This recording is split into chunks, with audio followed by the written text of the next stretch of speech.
अगर जिम में कोई बिगिनर बारबल कर्ल परफॉर्म कर रहा है, लेकिन वो परफॉर्म कुछ इस तरह कर रहा है,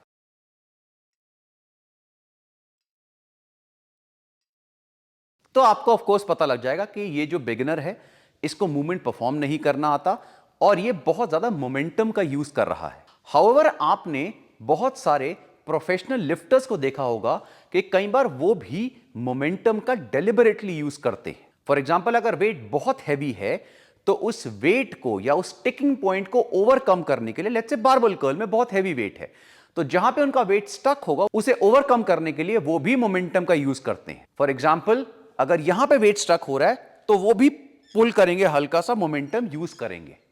तो क्या ये भी गलत है? नहीं। इस तरह की रेपिटेशंस को हम कहते हैं चीट रेप्स।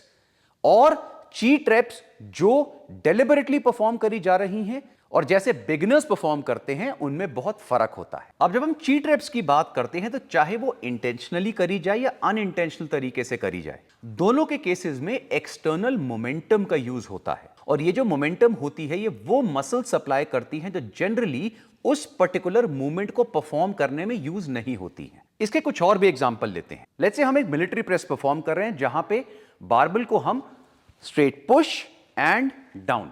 अब यहां पर अगर आपका कंसेंट्रिक फेलियर हो रहा है या वेट बहुत हैवी है तो उस केस में फिर हम लेग ड्राइव का यूज करते हैं। कैसे?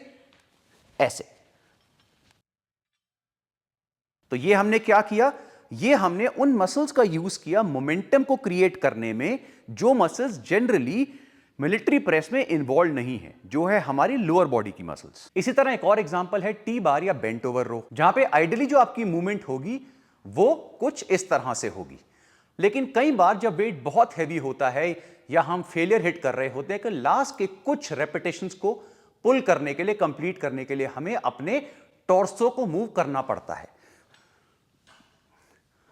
अब पूरी की पूरी मूवमेंट्स ऐसे परफॉर्म नहीं होती, लेकिन ये लास्ट के कुछ रेप्स में हम चीट रेप्स को परफॉर्म करते हैं। इसी तरह अगर हम शोल्डर्स में डंबल लेटरल रेस कर रहे हैं तो जो जनरल मूवमेंट है वो स्ट्रेट एंड डाउन, लेकिन अगर लास्ट के फ्यू रेप्स में आप फेलियर अटेन कर रहे हैं तो हमें मोमेंटम का यूज करना पड़ता है रेपिटेशन को कंप्लीट करने के लिए। फॉर एग्जांपल,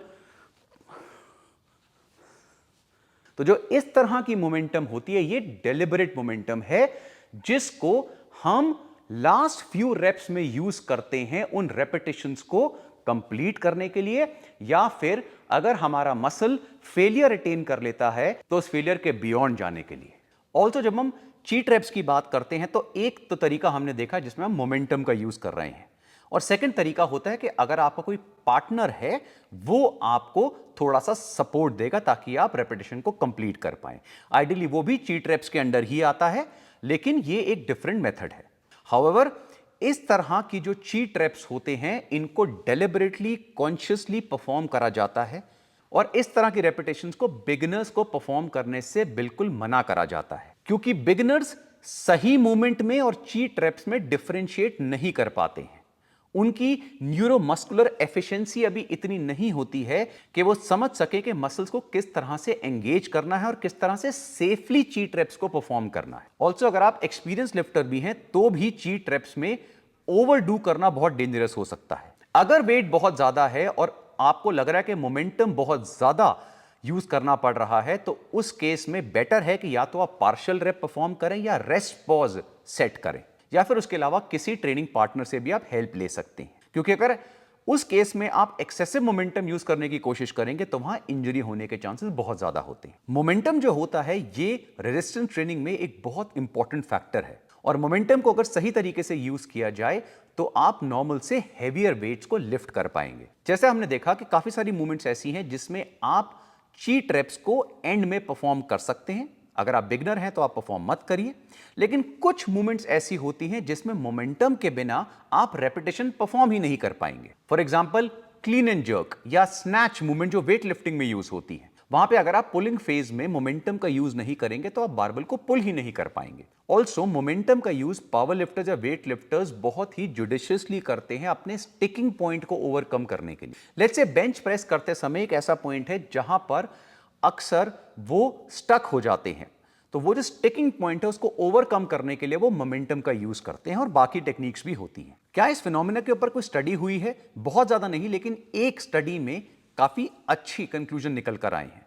देखिए, स्ट्रेंथ ट्रेनिंग की जब हम बात करते हैं तो हमने देखा कि वेट लिफ्टिंग मूवमेंट्स वगैरह हैं जहां पर मोमेंटम को बहुत अच्छा यूज किया जाता है, लेकिन हाइपरट्रॉफी में मोमेंटम को यूज करने के लिए बहुत ज्यादा स्टडीज नहीं है। और जो एक स्टडी हुई है और उसमें भी यही बताया गया कि अगर सही तरीके से रेपिटेशन के स्टार्ट में मोमेंटम को यूज किया जाए तो वो काफी हेल्पफुल हो सकता है और हाइपरट्रॉफी बूस्ट में हेल्प कर सकता है। हाउएवर, अगर एक्सेसिव मोमेंटम का यूज किया जा रहा है तो वहीं पर आपकी हाइपरट्रॉफिक रिस्पांस कम हो जाता है, क्योंकि जो टारगेट मसल होती है उसके ऊपर से लोड हटकर दूसरी मसल जहां से मोमेंटम जनरेट हो रहा है उनके ऊपर चला जाता है। ऑल्सो मैं ये भी बताना चाहूंगा कि कुछ मूवमेंट्स ऐसी हैं जहां पर मोमेंटम को यूज नहीं करा जाता है, एक स्ट्रिक्ट नो होता है। फॉर एग्जांपल, अगर आप हेवी स्क्वाट्स कर रहे हैं, डेडलिफ्ट्स कर रहे हैं, गुड मॉर्निंग वगैरह एक्सरसाइज कर रहे हैं जहां पे स्पाइनल लोडिंग डायरेक्टली हो रही है, अगर इन मूवमेंट्स में आप रेपिटेशन कंप्लीट नहीं कर पा रहे हैं तो जस्ट ड्रॉप द वेट, क्योंकि अगर इस समय आप किसी भी तरह के मोमेंटम का यूज करेंगे और अपनी स्ट्रिक्ट फॉर्म को